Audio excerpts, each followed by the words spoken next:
कुछ ही देर गुजरने के बाद फौज के दूसरे हिस्से ने, जो कि इन्फेंट्री थी यानी प्यादा फौज, दरिया पार किया और वहां मौजूद घुड़सवारों से कहा कि हमें भी शराब पिलाओ। घुड़सवारों ने इन्हें हकारत की निगाह से देखा और शराब देने से साफ इनकार कर दिया। दोनों ग्रोहों में हल्की सी चपकलिश हुई और एक प्यादे ने घुड़सवार पर सीधी गोली चला दी और एक घुड़सवार मर गया। इस पर फौज में हड़बोंग मच गई। कैवलरी यानी घुड़सवारों ने जब गोली की आवाज़ सुनी तो वो समझे कि शायद ओटोमन्स आ गए हैं और वो उनके सामने मौजूद हैं। उनमें मौजूद किसी प्यादे ने चीखकर कहा, तुर्की तुर्की यानी तुर्की आ गए हैं। सोने पर सुहागा ये कि आर्टिलरी के हेड कोलोराडो ने तोपखाने को गोले बरसाने का हुक्म दे दिया। तोपखाने ने आग बरसाना शुरू कर दी। मिस्टीरियस वर्ल्ड में एक बार फिर से खुशामदीद। कहते हैं ना कि अक्लमंदी की कोई ना कोई हद ज़रूर होती है, मगर बेवकूफ़ी की कोई हद नहीं होती। आज हम पर्दा हटाएंगे एक ऐसी जंग से जिस पर यूरोप कई दहाइयों से पर्दा डालने की कोशिश कर रहा है। तारीख की एक ऐसी अजीबोगरीब जंग जिसका जिक्र हो तो लोग आज भी बेसाख्ता मुस्कुरा उठते हैं। तारीख में कई जंगें हुई जिनमें 2 या 2 से ज़्यादा फरीक भी रहे, मगर जिस जंग की बात आज हम कर रहे हैं इसमें सिर्फ एक ही फरीक शामिल था। जी हाँ दोस्तों, ये एक ऐसी जंग थी जिसमें फ़ौज ने खुद को फतह दी, खुद को शिकस्त दी और खुद ही अपने सिपाही कत्ल किए। बात हो रही है 1788 में होने वाली जंग की, जो ओटोमन एम्पायर और ऑस्ट्रिया के दरमियान हुई थी। तारीख इसे एक मजाकिया जंग के तौर पर याद करती है। ये वाक़या है 18वीं सदी ईस्वी का, जब होली रोमन एम्पायर को ऑस्ट्रियन एम्पायर भी कहा जाता था। उस वक्त ऑस्ट्रियन एम्पायर का रूलर जोसेफ II था। यहाँ इस दौर की 2 शख्सियात का जिक्र करना ज़रूरी है, जिनमें से एक Croatian king Frederick the great है और दूसरी Russian queen Catherine the great. Joseph II शोहरत हासिल करना चाहता था, मगर वो इसमें कामयाब न हुआ। वो मैदान जंग में लड़कर अपने आप को साबित करना चाहता था कि वो ही सलीब का असल मुहाफिज है। वो दिन रात बस यही सोचता रहता था कि आखिर कैसे मुसलमानों पर हमला करके इन्हें शिकस्त दे और साबित करे कि वो एक पाए का जनरल है। इस वक्त अपनी फौज की कमान भी जोसेफ के पास थी और अपनी फौज का सलारे आला यानी चीफ ऑफ आर्मी स्टाफ भी वही था। उस वक्त ओटोमन्स रशियंस के साथ जंग में मसरूफ थे।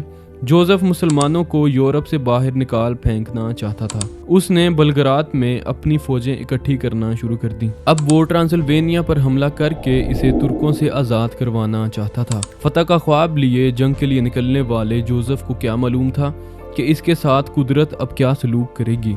होता यूं है कि मलेरिया की वबा फूट पड़ती है, जिसमें इसकी फौज के 1,70,000 के करीब लोग बीमार हो जाते हैं और तकरीबन 33,000 के करीब फौजी मर जाते हैं। और अब ये फौज तकरीबन 6 माह तक लड़ने के काबिल नहीं रहती। ये कुदरत की तरफ से जोसेफ को दी जाने वाली पहली वार्निंग थी, जिसे जोसेफ समझ नहीं पाया।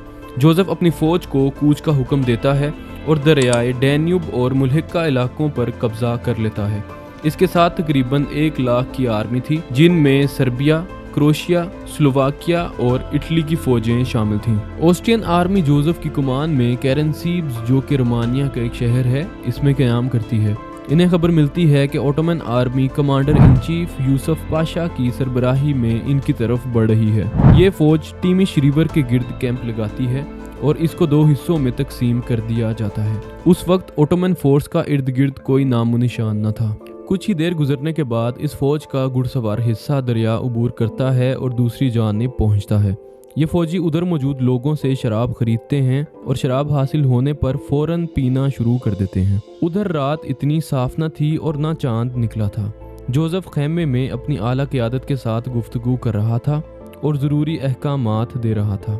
वो फतह के जज्बे से सरशार था, मगर उसे क्या खबर थी कि चंद ही लम्हों के बाद उन पर कैसी कयामत टूटने वाली है। कुछ ही देर गुजरने के बाद फौज के दूसरे हिस्से ने, जो कि इन्फेंट्री थी यानी प्यादा फौज, दरिया पार किया और वहां मौजूद घुड़सवारों से कहा कि हमें भी शराब पिलाओ।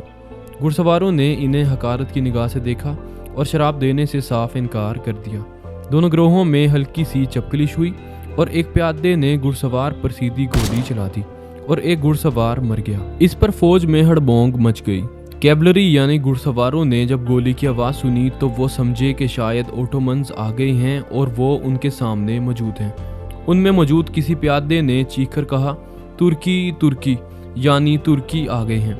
तारीख हमें ये तो बताती है कि ये एक प्यादा था जिसने ऐसा किया لیکن یہ نہیں بتاتی کہ اس کا تعلق کس ملک سے تھا اور اس کا نام کیا تھا۔ اب فوج آپس میں لڑ رہی تھی اور سپاہی ایک دوسرے پر گولیاں بھی چلا رہے تھے۔ صورتحال مزید خراب تب ہوئی کہ جب آفیسرز خیموں سے باہر آئے۔ انہوں نے صورتحال کا جائزہ لیا اور اس پر قابو پانے کے لیے چلانا شروع کر دیا۔ ایک آفیسر نے کہا ہالٹ ہالٹ، جس کا مطلب ہے رک جاؤ رک جاؤ۔ اس فوج کی بدقسمتی یہ تھی کہ وہ جرمن نہیں جانتی تھی۔ فوجی جو پڑھے لکھے نہیں تھے وہ یہ سمجھے کہ آفیسرز کہہ رہے ہیں اللہ اللہ۔ سونے پر سہاگا یہ کہ آرٹلری کے ہیڈ کولیراڈو نے توپ خانے کو گولے برسانے کا حکم دے دیا۔ توپ خانے نے آگ برسانا شروع کر دی۔ جوزف اپنے گھوڑے پر سوار ہوا اور اس نے فوج کو منظم کرنے کی بہت کوشش کی، مگر اب بہت دیر ہو چکی تھی۔ اب فوج گاجر مولی کی طرح کٹ رہی تھی۔ ہر طرف آگ، لاشیں اور دھواں تھا۔ میدان جنگ آگ برسا رہا تھا اور زمین خون سے لال تھی۔ فضا میں خون اور بارود کی بو تھی۔ رات کی تاریکی چھا رہی تھی اور فوجی مر رہے تھے۔ رات ختم ہوئی اور اگلے دن کا سورج طلوع ہوا۔ صبح کا سورج ابھر آیا تھا اور میدان جنگ موت کا منظر پیش کر رہا تھا۔